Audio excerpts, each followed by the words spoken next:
하나님의 말씀은 요한복음 17장을 찾겠습니다.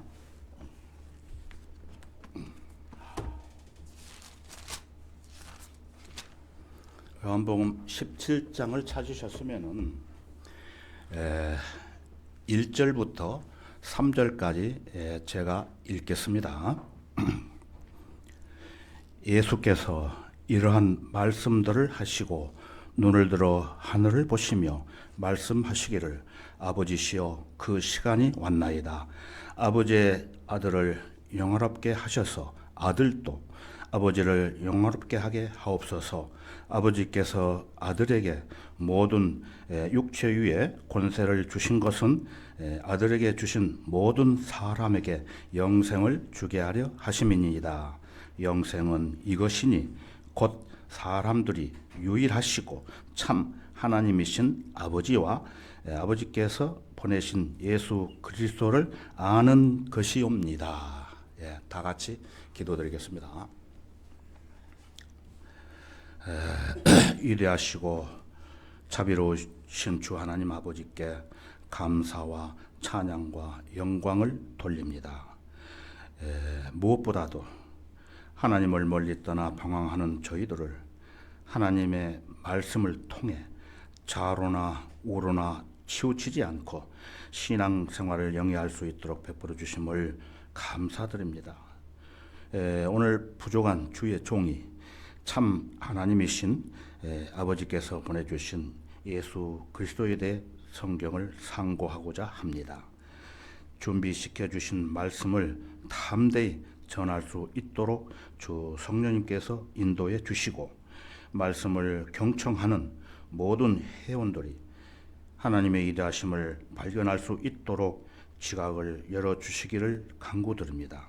이 시간 시종을 주 성령님께 의탁드리며 우리를 구원해 주신 주 예수 그리스도의 이름으로 기도드렸습니다. 아멘.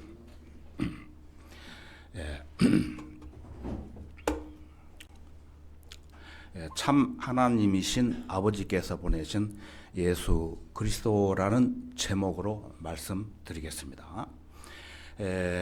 그리스도인은 구원받은 그리스도인은 예수 그리스도의 보혈로 구원받은 사람들입니다. 그러므로 예수 그리스도는 우리를 구원하신 구주와 주님이 되시며 그분은 우리의 죄들 때문에 십자가에서 죽으셨고 또 장사되신 지 3일 만에 무덤의 권세를 깨뜨리시고 부활하신 능력의 참 하나님이십니다. 또한 그분은 지금도 하늘에서 우리를 위한 대제사장 사역을 하고 계시며 이제 곧 공중으로 오셔서 그분의 성도들을 데려가실 것이며 또 땅에 내려오시어 만왕의 왕이요 만주의 주로 우리를 통치하실 것입니다. 모든 사람을 통치하신다는 것입니다. 그래서 그분은 영원 전부터 아버지와 함께 하셨던 하나님 자신이며 그리고 그분은 선한 목자이시기 때문에 요한복음 10장 14절에 가서 보면은 제가 앞에도 띄웠습니다. 나는 선한 목자라. 나는 내 양들을 알고 내 양들도 나를 아느니라고 말씀하셨습니다. 그러므로 그리스도께서 내가 내 양들을 알고 내 양들도 나를 아느니라고 친히 이렇게 말씀을 하셨습니다. 예수 그리스도께서. 바로 이러한 이유로 인해 우리는 그분을 알기를 게을리해서는 안 되는 겁니다.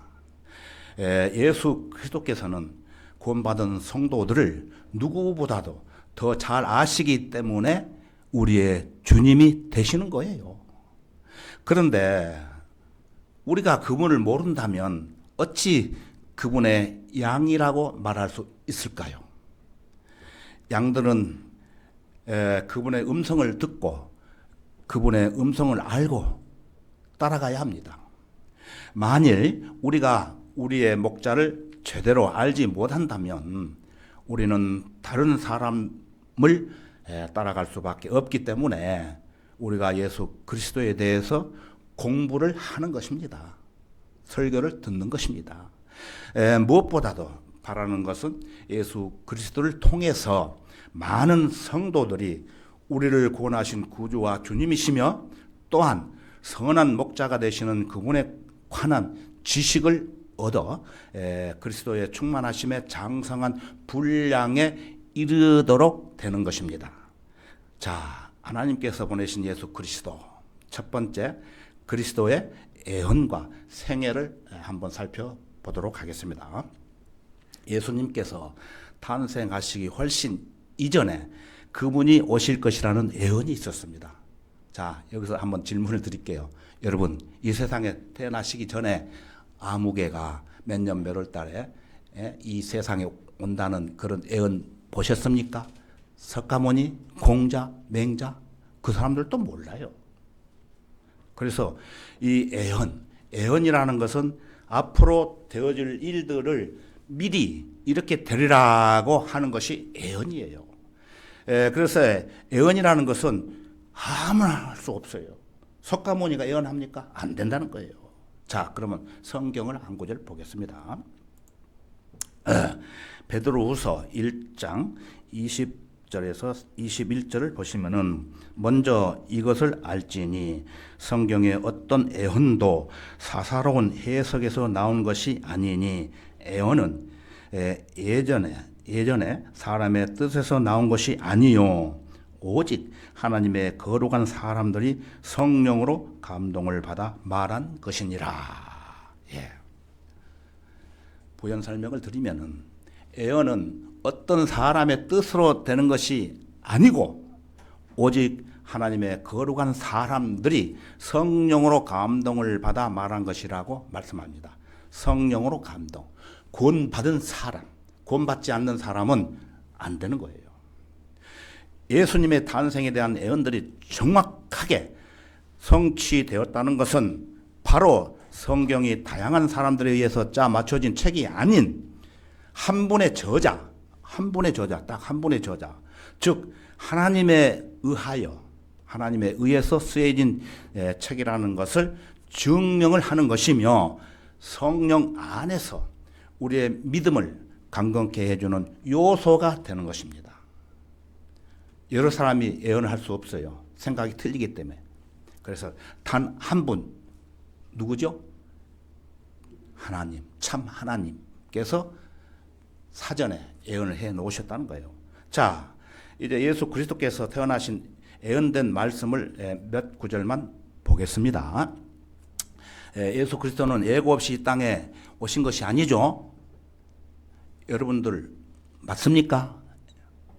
여러분들 이 땅에 태어난다는 예고가 있었기 때문에 오셨어요?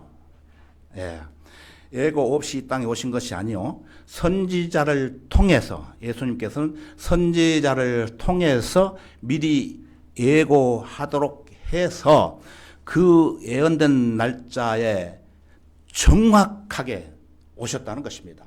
그런데 많은 사람들은 이걸 몰라요. 잘 몰라요. 그래서 오늘 중요한 구절들만 여러분들한테 말씀을 드리려고 합니다. 자, 그러면은 예수님이 이 세상에 오신다는 예언이 있겠죠. 예수님 태어나시기 전에. 자, 그 구절을 한번 보여드리겠습니다. 민수기 24장 17절을 보시면은 내가 그를 볼 것이나 지금이 아니며 내가 그를 바라볼 것이나 가깝지 않도다. 한 별이 야곱에게서 나올 것이며 한 홀이 이스라엘에서 일어나서 모압의 구석구석을 쳐서 셋의 모든 자손들을 멸망시키리시라 라고 말씀하고 있습니다. 이 말씀은 예수 그리스도께서 태어나시기 1452년 전이에요. 1452년 전. 그래서 이스라엘에서 태어나신다는 예언된 말씀에 따라 그리스도는 유대인, 이스라엘입니다. 유대인, 즉 아브라함과 이삭과 야곱과 다윗의 후손으로 태어나셨고 마태복음 1장 1절에서 7절에 보시면은 그 기록이 되어 있어요. 마태복음 1장 1절에서 7절을 메모하셨다가 예수님이 태어난 족보가 있어요.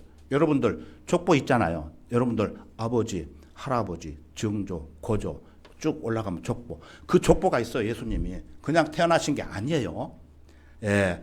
그리고 분명히 읽어보세요. 한 번씩. 그리고 미카서 5장 2절을 보시면은 그러나 너 베들레헴 에프라타야 내가 비록 유다의 수천 가운데서 작을지라도 이스라엘을 통치할 자가 너로부터 내게로 나오리라.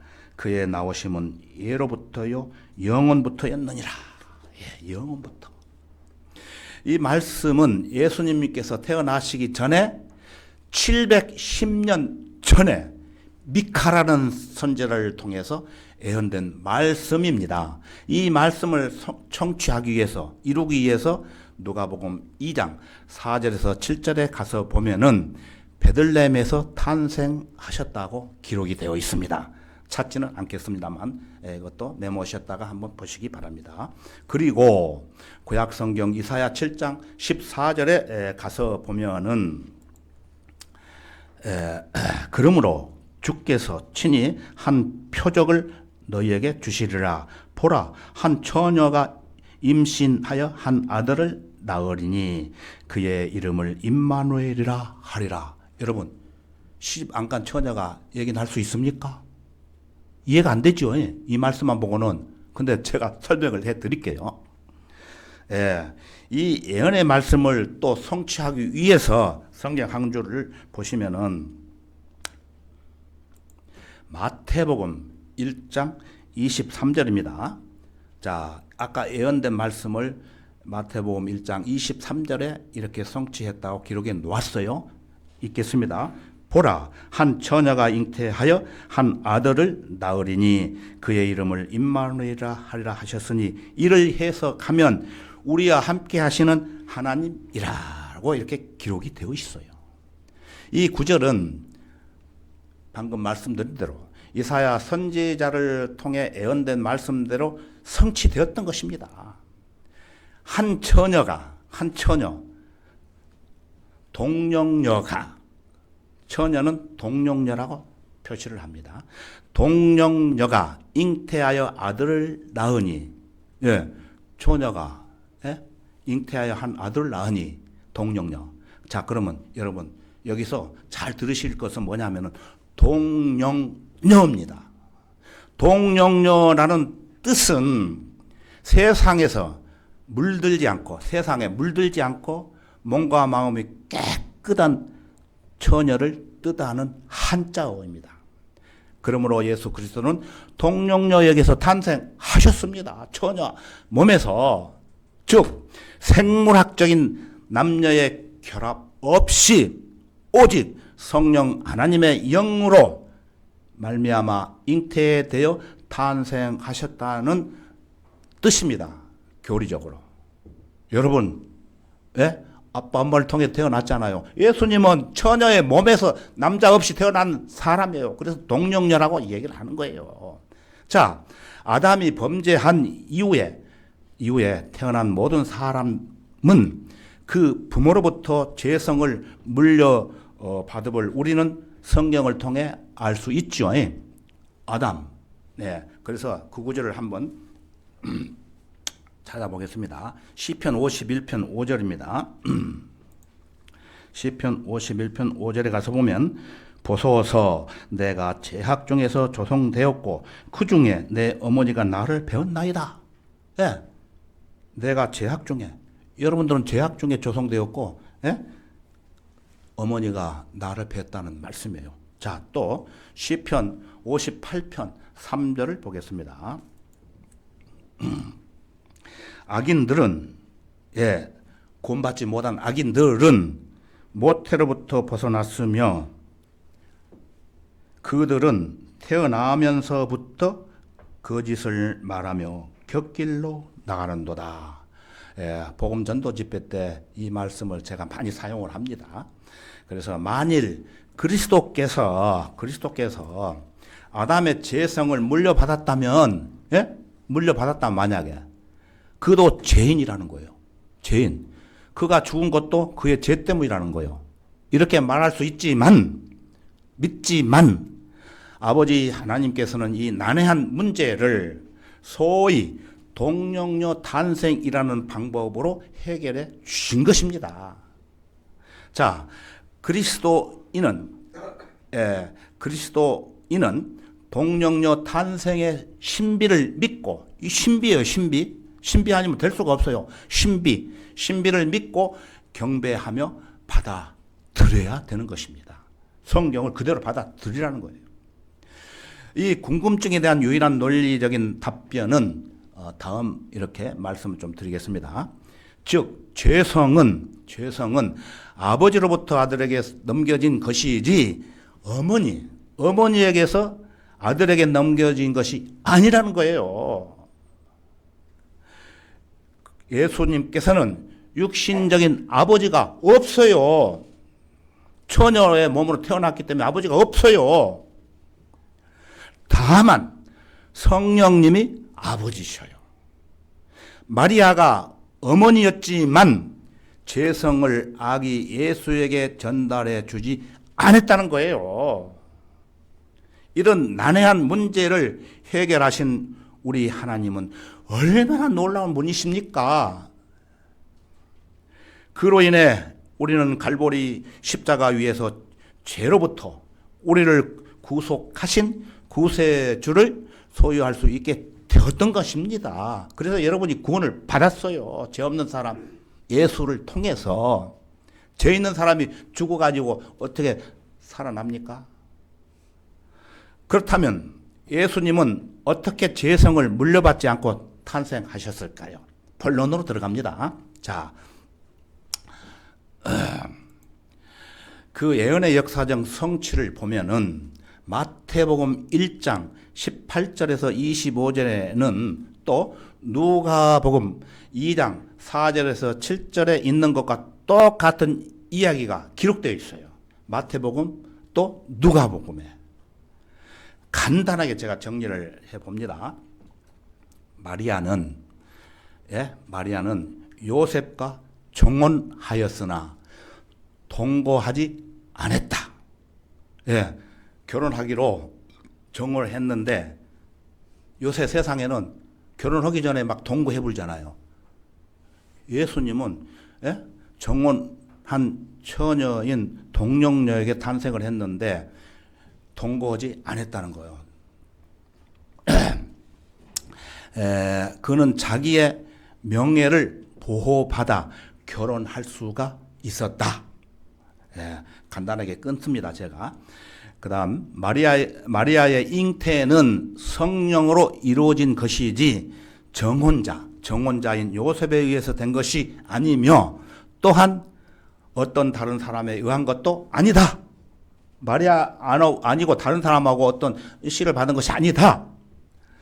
하나님께서는 요셉에게 마리아와 결혼하여 반려자가 되라고 격려하셨으며 율법의 공경에서 그녀를 보호하기 위하여 인도하셨다는 것입니다.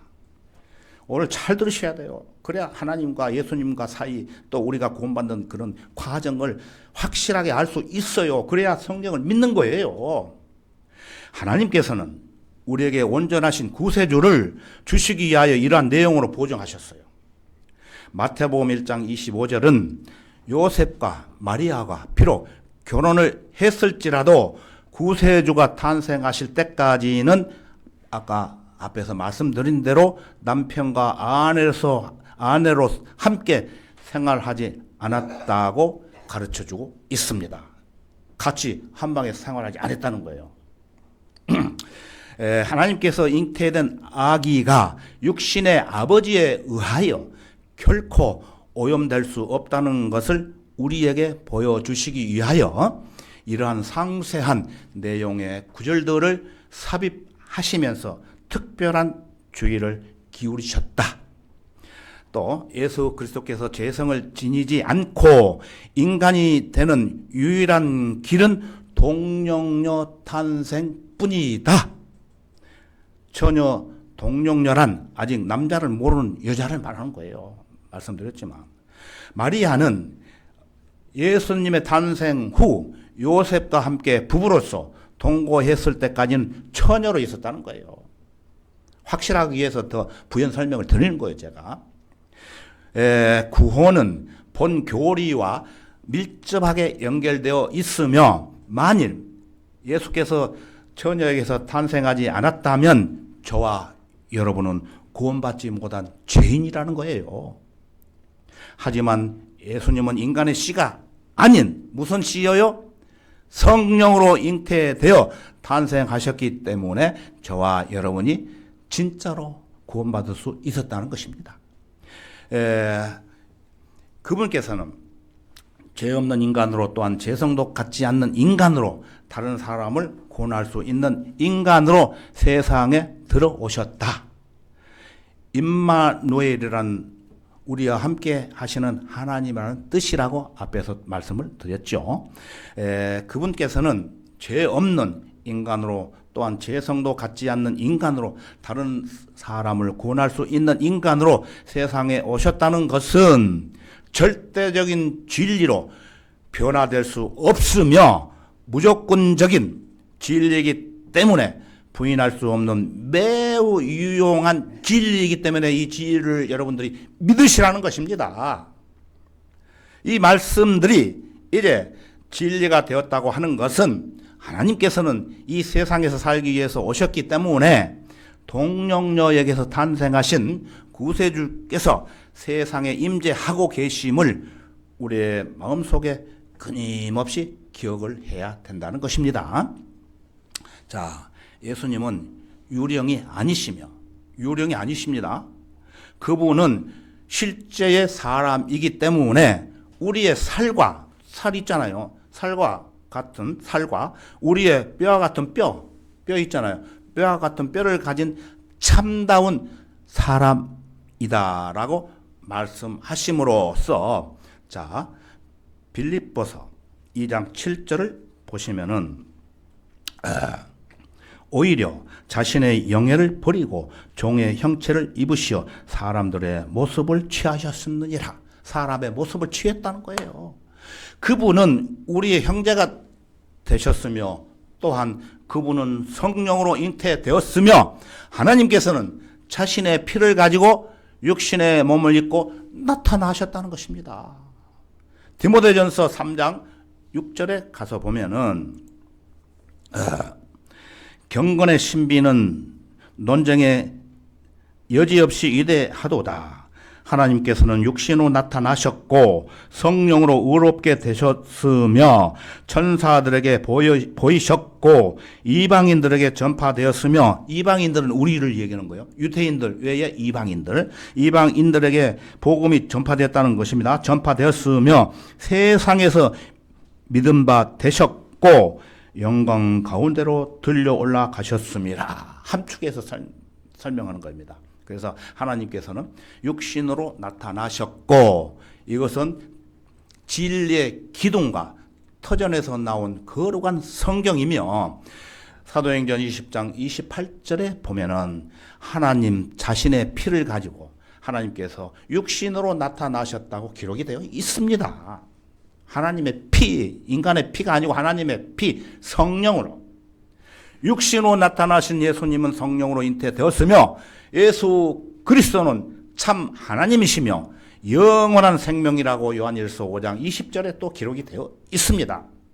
그래서 예수 그리스도는 죄가 없으셔요. 죄가 없으십니다. 왜냐하면 그분은 타락한 죄성을 물려받지 않고 처녀의 몸에서 탄생하셨기 때문에 죄가 없습니다.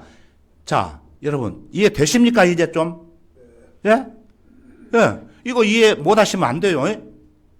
다시 설교해야 돼요. 이해 안 되시면은. 대답 안 하신 분들 계시는데 이해 속으로 대답하신 줄 알겠습니다. 그냥 넘어가겠습니다. 자, 두 번째. 그리스도의 인간 되심을 한번 살펴보겠습니다. 인간으로 오셨으니까. 자, 예수님께서 구주가 되시기 위해서 먼저 그분은 하나님이셔야 했으며 동령녀에게서 탄생하셔야 했고 그뿐 아니라 참 사람이어야 되는 거예요. 세 가지. 그러므로 그분은 죄 문제만을 제하고는 모든 면에서 우리야 다를 바 없어요. 똑같은 인간이에요. 예수님께서는 율법 아래 있었던 우리를 구속하시기 위해서 율법 아래에서 태어나셨던 것입니다. 그러나 죄가 없으셔요. 사람이 사람으로 태어나야 사람한테 접근할 수 있다는 거예요. 짐승으로 나와가지고 사람한테 나타나면 말 안 되는 거 아닙니까? 맞죠? 예. 그래서 갈라디아서 4장 4절에서 5절을 보시면 그 때가 차니 하나님께서 자기 아들을 보내시어 여자에게 나게 하시고 율법 아래 나게 하신 것은 율법 아래 있는 자들을 구속하셔서 우리로 아들의 신분을 얻게 하려 하심이라. 구원받으면 하나님의 시민권을 가지고 있는 신분을 받는 것입니다. 우리로 아들의 신분을 얻게 하려 하심이라. 할 것이 아니고 하심이라. 너희가 아들들이므로 하나님께서 자기 아들의 영을 너희 마음속에 보내시어 아바 아버지라 부르짖게 하셨느니라. 결론이에요, 이게. 자, 그러므로 첫째 아담은 사망을 가져왔죠. 첫째 아담. 둘째 아담은 그리스도께서 어떻게 했습니까? 부활을 가져오셨다는 거예요. 성경이 다 기록되어 있는데 간단 명료하게 설명을 드리는 거예요. 자, 세 번째. 예수님은 인간의 이름을 갖고 계셨어요. 인간의 이름. 아무개. 예. 제 이름 이강덕. 예. 그처럼 이름이 있어야 되잖아요. 인간이기 때문에. 자, 그게 어떤 구절이 있는가 한번 볼까요? 예. 제가 얘기하는 게 아닙니다. 하나님께서 얘기하시는 거예요. 지금 말씀하시는 거예요. 자, 마태복음 1장 21절에 가서 보겠습니다. 그녀가 한 아들을 낳으리니 처녀가 한 아들을 낳으리니 너는 그의 이름을 누구라 하라? 예수라 하라. 예수라 하라. 그때부터 예수가 되었던 거 예수라 하라. 이는 그가 자기 백성을 그들의 죄에서 구원할 것이기 때문이라고 하니라. 구원한다는 거야. 예수로 이름이 와가지고. 그의 이름은 뭐라고요? 예수라고 했어요. 자, 그러면은 성경 디모데전서 2장 5절 한번 보겠습니다. 하나님은 한 분이시오. 하나님과 사람 사이의 중보자도 한 분이시니 곧 사람이신 그리스도 예수시라. 자, 예수님은 분명히 사람으로 호칭되고 있지요. 그의 인간 되심을 강조하는 인자라는 말은 인자라고 해요. 사람이기 때문에 인자. 성경에 77회나 나와가지고 우리한테 설명을 하고 있어. 인자가 77회. 그래서 누가복음 19장 10절에 보면은 여러분 스테판 돌로 맞아 죽었잖아요. 스테판은 죽기 직전에 예수님을 보고 하늘에 나타나신 예수님을 보고 그분을 가리켜 인자라고 말했던 것입니다. 인자, 예수님. 함부로 인자라고 부르면 안 돼요. 이런 근거에 의해서 인자라고 불러야 됩니다. 자, 또 네 번째. 예수님은 인간이 성장해 가는 법칙을 따라 살았습니다. 인간이 살아가는 법칙. 자, 누가복음 2장 40절 보겠습니다. 아기가 자라매, 어린 아기가 자라매, 영 안에서 강건해지고, 여러분들 주목해 주십시오. 육신이 아니고 영 안에서 강건해지고 지혜로 충만하며 또 하나님의 은혜가 그 위에 있더라. 예수님은 영 안에서, 성령 안에서 강건해지고 또 하나님께서 주시는 하나님이시지만은 지혜와 하나님의 은혜가 충만하게 성장을 하셨다는 거예요. 우리 인간하고 달라요. 자, 누가복음 2장 46절을 보겠습니다. 3일 후에 성전에서 그를 찾았는데 예수님 그 가족이 성전에 올라갔는데 3일 후에 성전에서 그를 찾았는데 없어가지고 3일 후에 그를 찾았는데 그가 박사들 가운데 앉아 그들에게서 듣기도 하고 묻기도 하시더라. 배우지도 않았는데 신학 공부도 안 했는데 이 양반이 박사들하고 앉아서 묻고 질문하고 했다는 거예요. 우리는 신학대학원 뭐 졸업하고 뭐 다 해도 다 알지 못하잖아요. 예수님 하나님은 오셨기 때문에 공부 안 하셔도 다 하시기 때문에 그 잘한다는 박사들하고 만나가지고 질문하고 했다는 말씀이에요. 자, 5번째입니다. 그리스도의 명령에 대해서 한번 살펴보겠습니다. 명령이 많지만은 몇 가지만 시간 관계에서 말씀드릴게요. 오늘날 많은 사람들은 하나님의 시대적 경륜을 모르기 때문에 그리스도께서 율법을 폐지하시거나 아니면 성취하셨다고 주장하는 사람들이 많습니다. 그래서 디모데후서 2장 15절을 보시면 아주 유명한 말씀이죠. 여러분 이 말씀을 외워야 돼요. 내가 진리의 말씀을 올바로 나누어 자신이 하나님 앞에 부끄럽지 않는 일꾼으로 인정받도록 공부하라.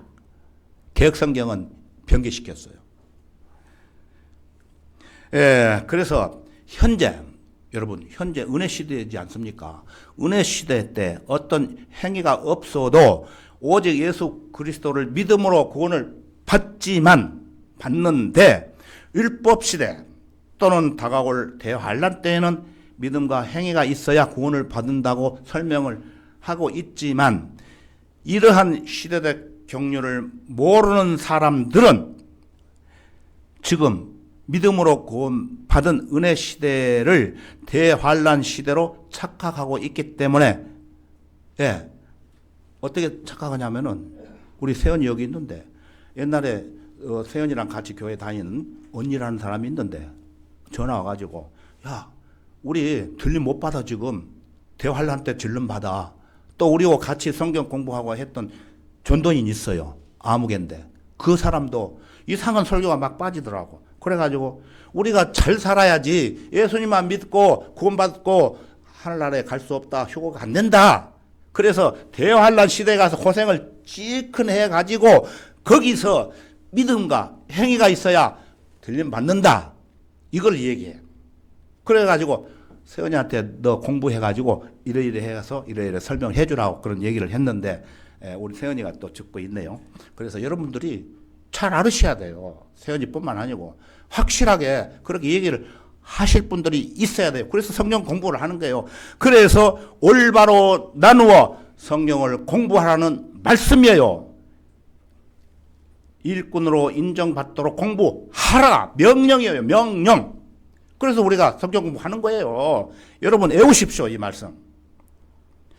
그런데 이러한 시대적 경륜을 모르는 사람들은 지금 믿음으로 구원받은 은혜 시대를 대환란 시대로 착각하고 있기 때문에 이렇게 혼란이 온다는 것입니다. 자, 마가복음 1장 15절을 보시겠습니다. 마가복음 1장 15절입니다. 말씀하시기를 그때가 찼고 하나님의 나라가 가까이 왔도다. 너희는 회개하고 복음을 믿으라고 하시니라. 아주 중요한 말씀이에요. 이 말씀도. 이 구절은 요한이 말한 거 아니에요. 요한. 예수님께서 직접 너희는 회개하고 은혜의 복음을 믿으라고 말씀을 하신 거예요. 그리고 하나님을 믿으니 또한 나를 믿어라. 예수님을 믿어라. 요한복음 14장 1절에서 분명히 명령을 하시면서 그분이 보내신 이를 너희가 믿는 것이라고 말을 하셨던 것입니다. 자, 누가복음 9장 23절을 가보겠습니다. 누가복음 9장 23절입니다.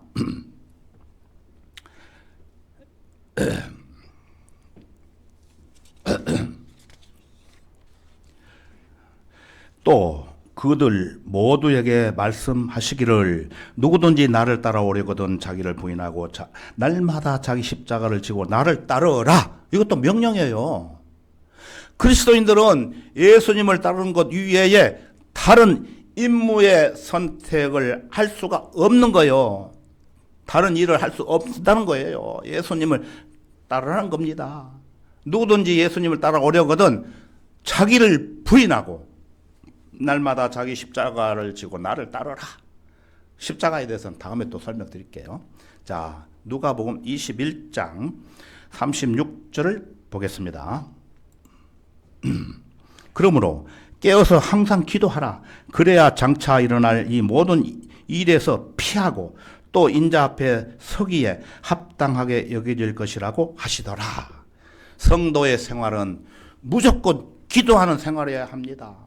그래서 여러분들 제가 이렇게 중요한 기도에 대해서 몇 번을 강조를 한 것은 우리는 기도 생활이 없으면은 밥을 먹어야 살듯이 숨을 쉬어야 살듯이 기도 생활이 없으면 신앙생활이 정상한 신앙생활 할 수가 없어요. 그러니까 미안하지만 아침에 부디 일어나셔가지고 시간이 없으면 잠깐이라도 기도를 하십시오. 예. 또 주무실 때 잠깐이라도 기도를 하십시오. 길게 못 하시면. 저는 솔직히 아침에 일어나면은 30분에서 1시간 기도합니다. 저녁에 잘 때는 오늘 이러이러 살았습니다. 잘못된 거 용서해 주십시오. 앞으로 이렇게 살겠습니다. 또 내일을 위해서 어떻게 살겠습니다. 그렇게 또 기도를 해요. 여러분 그렇게 못 하시면은 잠깐이치기라도 기도를 정말 하십시오. 마지막으로 부탁드립니다. 여러분. 자, 마가복음 16장 15절을 보겠습니다. 16장 15절입니다. 또 주께서 그들에게 말씀하시기를 너희는 온 세상에 가서 모든 피조물에게 복음을 전파하라.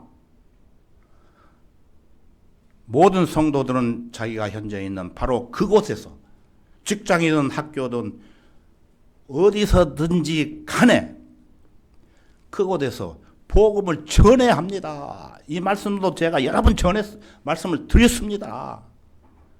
옛날에 저는 이 말씀을 몰라가지고 교회 다니는 티 내지 말라 해가지고 티를 안 냈어요. 어떤 사람을 통해서 옆에 있으면서 수십 번 들었어요. 근데 그건 잘못된 거라. 복음을 전하지 않더라도 그리스도의 향기를 내 품어야 되는 거예요. 직장이 문제입니까? 뭐 잘리는 게 문제입니까? 말씀을 전해서 복음을 전해서 구원받는 것보다 더 큽니까 그게? 아니에요. 복음을 전해서 지금까지 그런 실생활이 없으신 분들은 오늘 이 시간에 회개하세요. 아무리 얘기해도 안 되기 때문에 내가 강하게 얘기합니다. 한 사람이라도 데려와가지고 복음을 못 전하면은 이 자리에서 복음을 듣고 구원받을 수 있도록 금년 가기 전에 한 사람이라도 꼭 하시기 바랍니다. 이것도 하나님의 명령입니다. 내 명령이 아니에요. 하나님의 명령이에요. 이게 명령. 그것을 제가 대언하는 거예요. 그래야 헛된 생활하고 방탕하지 않는다는 거예요. 우리가 하나님과 함께 동행하는 마음에서 뜨겁게 나오는 거예요. 그거 없으면은 아무리 설교 듣고 아무리 뭐 한다 해도 필요 없어요. 필요 전혀 없는 것은 아니지만은 잔소리 같지만은 잘 기억해 주십시오. 자, 그래서 우리는 우리 주위에서부터 시작해서 어때요? 모든 사람들에게 복음을 전해야 되는 거예요. 내 친인척 그것도 중요하지만은 내 주위에 있는 모든 사람들을 위해서 한마디라도 복음을 전해야 되는 거예요. 듣든 안 듣든 간에. 그래서 우리가 거리 설교 나가고 구령하지 않습니까? 이런 마음에서 하는 거예요. 대학볕에 나가기 싫어가지고 요새는 안 하지만은 이제 날씨가 풀리면 또 나갈 거예요. 여러분들 나이가 많으셔가지고 좀 힘들 것 같아가지고 잠시 쉬는 거예요. 날씨가 선선해지면 우리 나가서 또 복음을 전하겠습니다.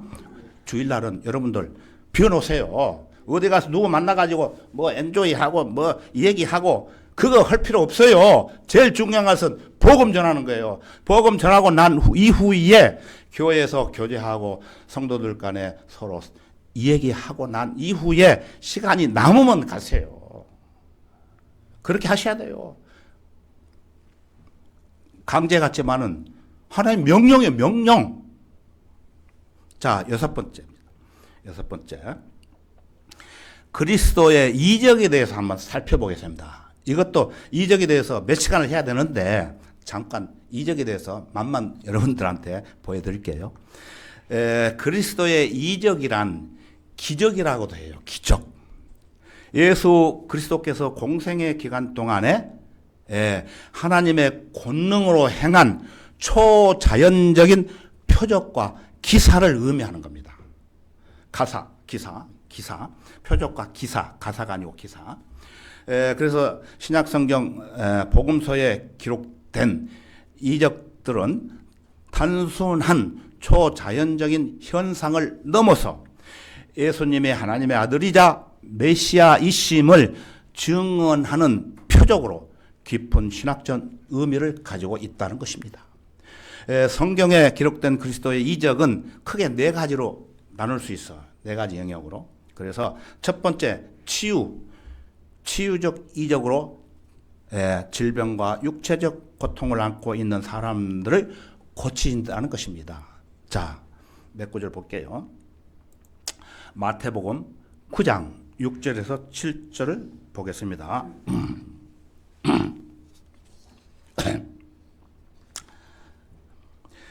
제가 읽겠습니다.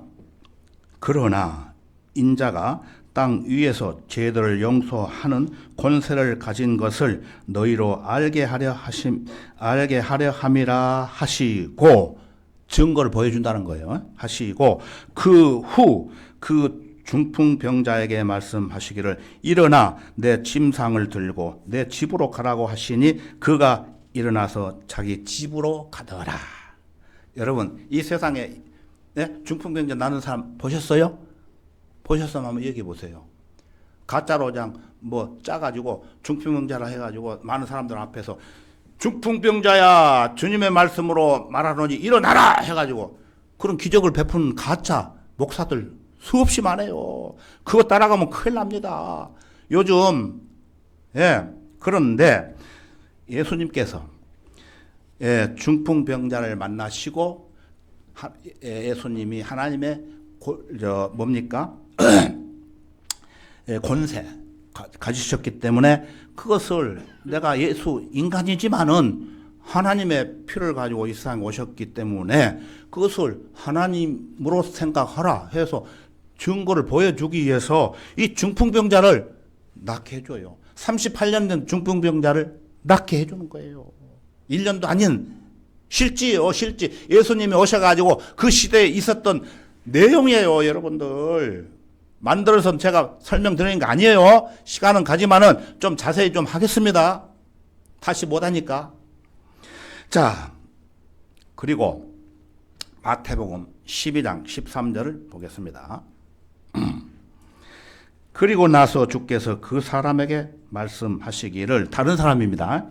내 손을 펴라 하시자 그가 손을 펴니 다른 쪽 손과 같이 온전하게 회복되더라. 손 마른 병자, 손 마른 병, 한쪽은 정상인데, 손을 펴라. 네 손을 펴라 한번. 하나님의 예수님, 하나님이신 예수님께서 네 손을 펴라. 그래서 그 손을 펴니 다른 쪽 손과 같이 온전하게 되었다. 그래서 이것을 많은 사람들에게 보여주었던 거예요. 예수님이 이 세상에 지금 우리가 사는 동안에 계시면 그거 보여주실 거예요. 봤을 거예요. 그러나 예수님은 2000년 오셨기 때문에 우리는 이 하나님이 기록한 말씀을 통해서 아는 거예요. 보지 않고 믿는 거, 그것은 복되도록 했잖아. 예수님이 의심 많은 도마에게 너가 보아야 믿느냐? 예수님 손 못자국을 너가 보아야 믿느냐? 하지만 보지 않고 믿는 사람들이 보는 사람보다도 더 복되도다 말씀하시는 거예요. 우리는 그래서 이 성경책을 성경책에 쓰여진 하나님의 말씀을 예수님은 이 세상에 안 계시지만 그 기록된 말씀을 예수님을 안 봤지만은 우리가 이 말씀을 통해서 예수님을 본 것처럼 믿는 거예요. 믿으셔야 돼요. 믿음. 자, 마태복음 8장 2절에서 3절까지 한번 보겠습니다.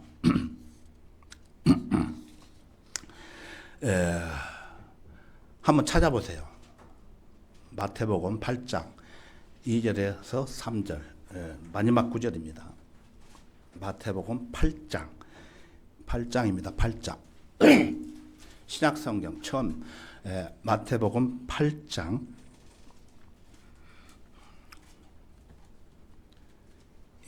2절에서 3절까지 볼 건데요. 찾으셨으면은 저 혼자 읽기보다는 같이 읽으면 좋을 것 같습니다. 자, 마태복음 8장 2절에서 3절을 같이 읽겠습니다. 시작. 그런데 보라, 한 문둥병자가 나와서 주께 경배드리며 말씀 드리기를 주여 주께서 원하시면 저를 깨끗게 하실 수 있나이다 라고 하니 예수께서 손을 내밀어 그를 만지며 말씀하시기를 내가 원하노니 깨끗해지라고 하시니 즉시 그의 문둥병이 깨끗해지더라. 문둥병 나 환자들 지금 나 환자들 많잖아요. 그 가서 뭐 사랑을 전한다 뭐 한다 가서 그냥 뭐 쇼하는 사람들 많이 있잖아요. 이거는 쇼가 아니고 예수님이 중풍병 든 사람한테 내가 낫기를 원하나이다. 예수님 하나님 내가 낫기를 원하나이다. 예수님이 이적을 베풀어 주시면은 낫을 수 있습니다. 그 믿음이 있기 때문에 한 거예요. 믿음이 없으면은 이런 말 못 해요. 그래서 예수님이 성경에 보면은 많은 그 어떤 여자가 정말로 돈 다 탕진하고 병을 낫으려고 했지만 못 낫았는데 예수님 만지면은 내가 이 병을 낫겠다라는 성경 구절이 있죠. 근데 그것을 마음을 아시고 그 환자의 마음을 아시고 너는 만지지 않아서도 네 혈류병 나으리라 라는 또 말씀이 있어요. 무한됩니다. 찾으려면. 근데 시간 관계상 안 찾고 제가 대충 말씀을 드리는 것입니다. 그래서 한 문둥병까지 고치셨습니다. 그래서 예수님은 적어도 성경에 10가지 이상의 병을 치료하셨다는 내용이 나옵니다. 다음에 또 시간 있으면은 또 부연 설명을 드리기로 하고, 그리고 죽은 나사로를 일으키시고, 나사로야 나오너라, 4일 된 썩어서 냄새가 난 나사로야 나오너라. 어떻게 했어요? 일어났어요. 기적. 또 야이로의 딸을 살리시고 죽었던 딸을 살렸어요. 나인성 가부의 아들을 또 살리셨습니다. 성경에 나와 있어요. 그 모든 기적 중 가장 위대한 기적은 장사되셨다가 성경대로 셋째 날에 다시 살아나신 누구죠? 예? 성경대로 살아나셨잖아요. 죽었다가 성경대로 살아나셨죠. 누구죠? 예수님. 실제 있었던 사실이에요. 그 예수님께서 자기 혼자 살아나가지고 그냥 하늘로 올라가시지 않고 게바에게 보이시고 베드로에게 보이시고 그 후 12 사도에게 나타나셨으며 그 후에는 500명이 넘는 형제들에게 일시에 보이셨다고 고린도전서 15장 4절에 기록이 되어 있습니다. 그래서 나중에 부활하셔가지고 이 세상에 오셔가지고 실제 제자들에게 보이고 사람들에게 보였던 그 사실을 언제 또 시간이 되면은 설교를 하려고 합니다. 아시는 분도 계시지만은 모르시는 분들이 있기 때문에 그래서 이적이라는 단어는 인간의 상식을 뛰어넘습니다. 너무 기이한 처치나 기적 같은 일을 뜻하는 것입니다. 성경이나 종교적 맥락에서 예수님의 행하신 초자연적인 능력이나 사건을 가리킬 때 주로 사용되며 기적과 거의 같은 의미로 사용되고 있습니다. 이적이라는 말이 이적, 기적 같다는 말이에요. 그러므로 이적은 우리에게 예수님께서 구세주라는 것을 증명해 주는 신임장이라는 거예요. 신임장. 오늘날 이의 가능성에 대해서는 구약 시대에서는 모세, 알죠? 모세나 엘리야나 또 엘리사 같은 사람들이 기적을 행했어요. 모세는 이스라엘 백성을 구원해 주기 위해서 10가지 기적을 하나님께서 준 것을 행했잖아요. 모세를 통해서.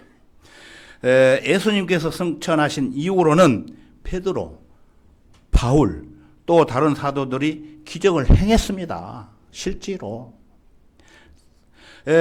근거를 보여주기 위해서, 증거를 보여주기 위해서 이 모든 이적들은 하나님의 능력으로 이루어진 것이었으며 하나님은 변할 수 없는 분위기에 어떤 이적은 오늘날에도 여전히 가능하다는 것입니다. 하나님만.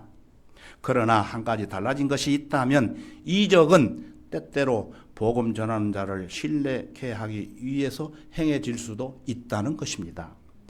하지만 오늘날은 예수님이 하나님이시라는 사실을 증명하기 위한 이적의 필요성이 크게 감소되었다는 거예요. 왜냐하면 영감받은 성경이 그것을 잘 말해주고 있기 때문에 그럽니다. 틀린 성경이 많이 있다는 거예요. 그러나 우리는 영감받은 성경이 그 내용을 설명하고 있어요. 그래서 그 내용대로 설교를 하는 거예요. 결론적으로 눈에 보이는 이적만 따라가지 말고 성경 말씀을 신뢰하셔야 됩니다. 오늘날은 거짓 이적들이 많기 때문에 조심해야 돼요. 가짜가 많다는 거예요. 짜고 고수도. 들어보셨죠? 그러나 하나님의 거룩한 말씀 속에 기록되어 있는 이적들에 대해서는 문자 그대로 받아들임으로써 주님께 영광을 돌려드려야 되는 것입니다. 불신 가운데서 보잘것없는 우리의 지성으로 하나님의 말씀에 의문을 제기하여 그분께 무례함을 범하지 않는 여러분이 되시기 바랍니다. 부탁합니다. 다 같이 기도하겠습니다. 우리에게 영원한 생명을 주신 고마우신 아버지 하나님, 오늘 본문 말씀을 중심으로 참 하나님의 아들이신 예수 그리스도께서 이 세상에 오셔서 많은 이적을 베풀어 주시고 또한 구원받은 모든 사람들에게 필요한 말씀들을 친히 가르쳐 주신 교훈과 권면의 말씀들을 마음속 깊이 새길 수 있도록 주관해 주신 은혜 참으로 감사드립니다. 이제 이 험악한 세상을 살아가는 동안 주님께서 주신 말씀으로 우리 모두를 무장시켜 주시고 주님과 함께 아름다운 교제 가운데서 더욱더 주님을 섬기며 서로 사랑하며 살아갈 수 있도록 인도해 주옵소서. 모든 것 감사드리며 주 예수 그리스도의 이름으로 기도드렸습니다. 아멘.